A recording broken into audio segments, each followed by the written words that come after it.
talking reminds me of many, many memories that we have built together. I think this relation is so powerful that helps us to build together not only memories, not only our own understanding, but also it becomes part of your identity. Sometimes I think about the different world that we live in. You know, in the past, for the most part, it seems that for people to understand what's their identity, they more relied on what they are not, instead of understanding what they are. So for example, if Muslims and Christians lived in one town, or if Sunni and Shia Muslim lived in one town, or if Catholic and Protestants lived, for example, in Northern Ireland, maybe it was difficult to say, what does it mean to be a Muslim? It was easier to say, you are not a Christian. Don't mix with them. Don't be friends with them. Then you will be a Muslim. Or Sunni Shia the same, or maybe Catholic Protestant the same. So this type of understanding of identity that we have built, maybe unconsciously, and sometimes maybe consciously, is very, very unproductive. This is the minimum I can say. It's very unproductive, especially today. Today we live in a world in which we have lots of cross-cultural, cross-religious relations. In the same office, in the same classroom, in the same neighborhood, we live together. And today you cannot say, my identity as a Muslim is what I am not. This exclusive and fragile understanding is very, very dangerous, and it will lead to one of the two things. Either you become an extremist, someone wants to exclude others, or you will say goodbye to the whole idea of faith, because you cannot keep this fragile understanding and be an active, productive member of a very mixed society. So we have to come up with a new understanding of identity, and that is what I am, what values I adhere to, and what understanding I should have of others, and how I can accommodate them in my identity. I think this is a very important question. So for me as a Muslim, it's very important to know what my Islam tells me and gives me as tools to accommodate others. It's very important.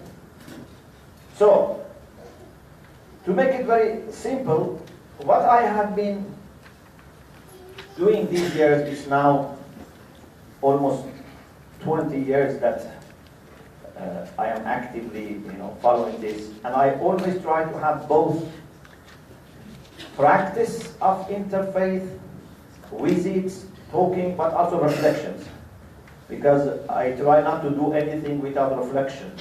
Before what I do and afterwards, to understand what implications this has, what God wants to tell me, if any, in these relations. Always you have to be open.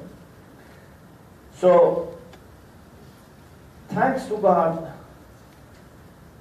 now I have come to a better position to understand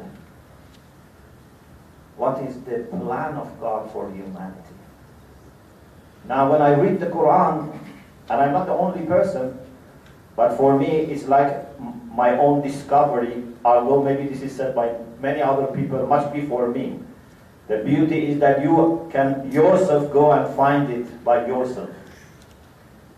That God actually has not sent different religions. We don't have different religions. We have made one religion into different religions. And sometimes even we have not been able to recognize the diversity within one of those things that we call religion, and we have excommunicated others. We have said, if you don't follow this tradition of Islam, you are not a Muslim. If you don't follow this tradition of Christianity, you are not a Christian. So, this is quite opposite to the plan of God. The Quran tells us, كَانَ النَّاسُ أُمَّةً وَاحِدًا. In the beginning, people were all one united nation. Gradually, when life became more complicated, they had different answers, and they didn't know how to work together, they were divided. فَبَعَثَ اللَّهُ النَّبِيِّينَ. Then God sent the prophets to unite people. But the sad reality is, the prophets bring unity, but then people are divided about the message of the prophets. So they save them from one conflict, but they learn quickly how to fight over what that unifying message was. And this is the whole history of humanity. Soon, after having a community of faith dedicated to a message, they start fighting. And sometimes it reaches to the point that they don't believe that the other person, the other group also have perhaps some share. No. You are not believers in Jesus, you are not believers in Islam. And sometimes even reach killing each other. This is very sad. How God tries to unite us, and we learn how to divide quickly. The Quran tells us that any attempt to divide people is satanic attempt. No matter who is doing this, what name is given. Dividing people, whether it be dividing between husband and wife, between parents and children, dividing inside the community, dividing people of different faith, any division is caused by ignorance and is a kind of plan, is a plan for Satan.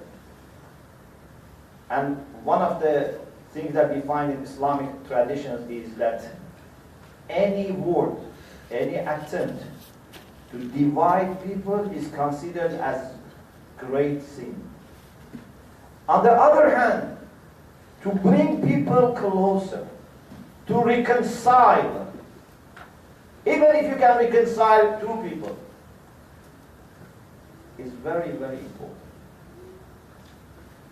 Our first Imam Ali, when he was dying, he made some advice as his will. One of the things he said was, Allah fi islahi dhati baynakum. Remember God in bringing reconciliation between two people. Because I heard from Prophet Muhammad that bringing peace between two people is better than 1 year of prayer and fasting.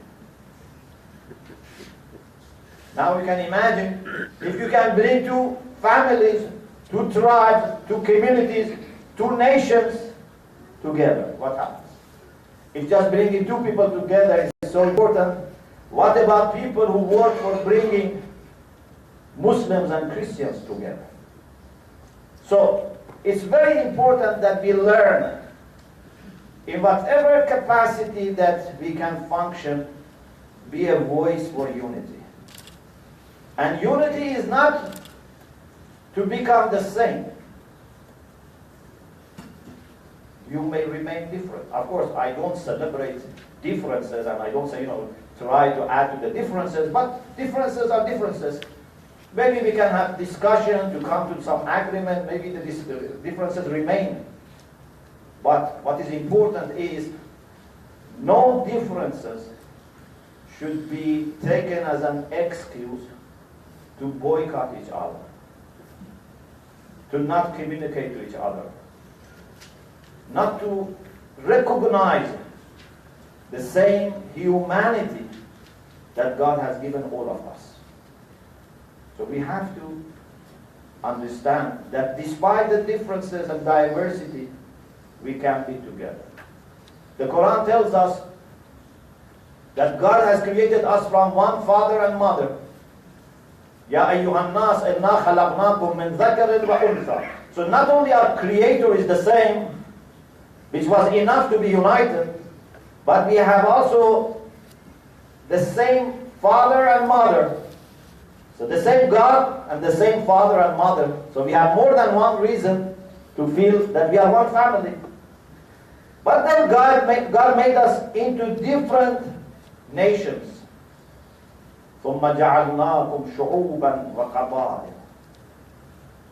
In another place it says, وَمِنْ آيَاتِهِ اخْتِلَافُ أَلْسِنَتِكُمْ وَأَلْوَانِكُمْ. We have different colors, different languages.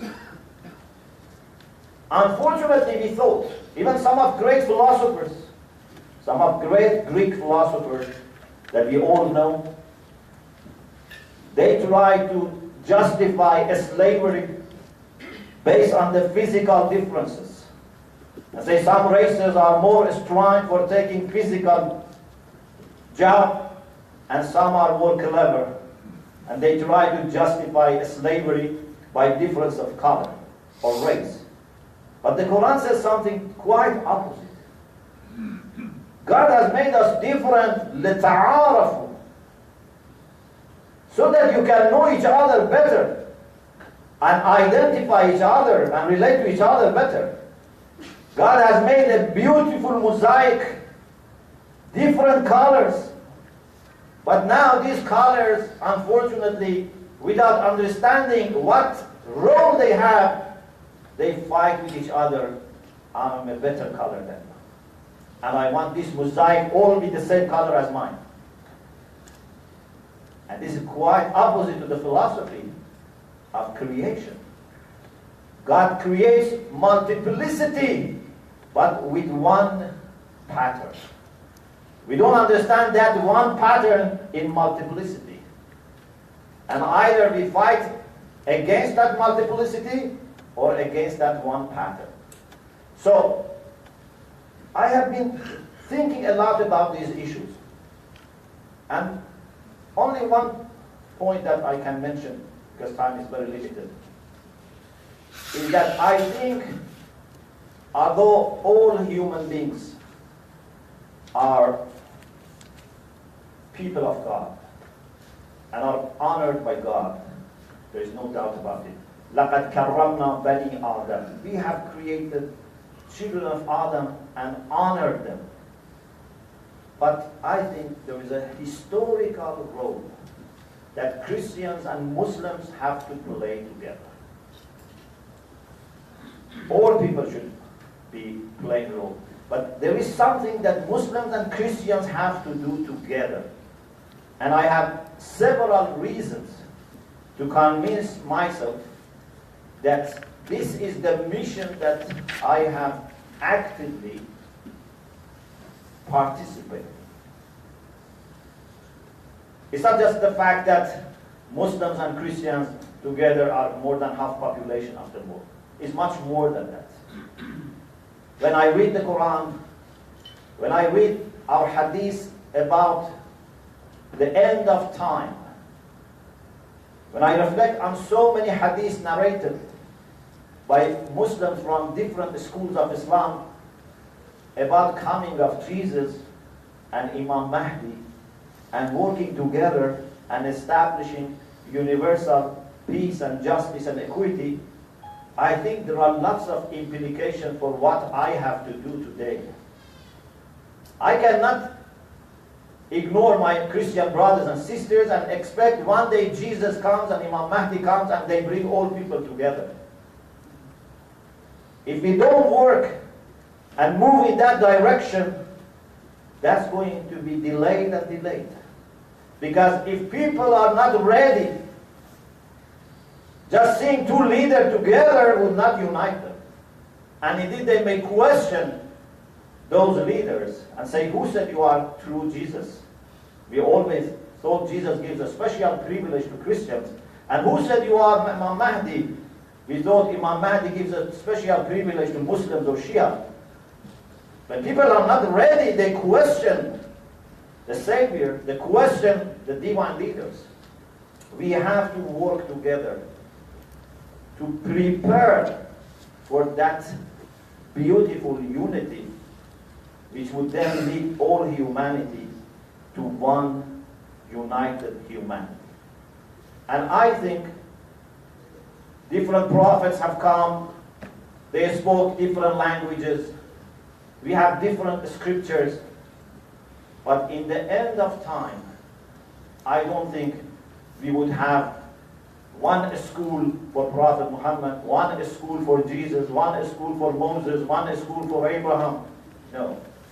I think in end of time we would have one school, and that is the school of God.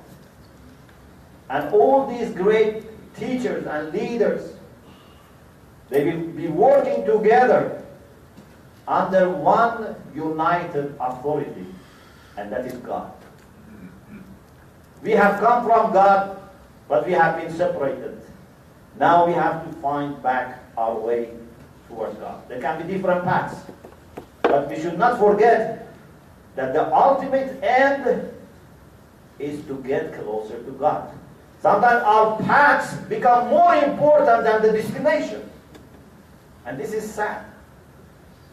Sometimes, we discuss so much about what is the best way of submitting myself to God, worshiping God, doing good things for God, and we forget, do we have that submission in our heart?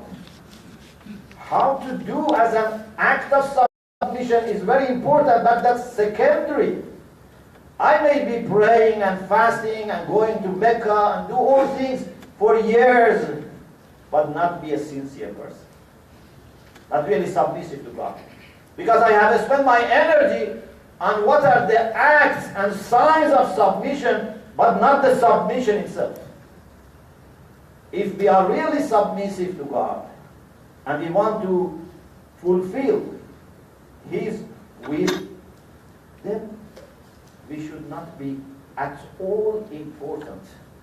Me as a person, or me as a nation, or as a community, we should not claim any form of deity, any form of being the principal. God is the only thing that we should move forward towards Him, and I think God is the one that can unite all of us. Believers in God, and even those who are not believers in God, it's God that can unite us. And it's only under God that all differences become insignificant. But you just need to rise towards God. Sometimes what happens, instead of we rising towards God, we bring God down, we make it God of one tribe, one sect, one race. And there can be lots of harms coming from a tribal God, a sectarian God, a religious God. This is not a real God. This is God in whose mouth I express my ego. It's very dangerous. We have to rise and empty ourselves from our ego so that we can be understanding the will of God and be prepared to just serve what is the will of God and serve our brothers and sisters in humanity. So I hope we, as all human beings, but especially Muslims and Christians, understand that we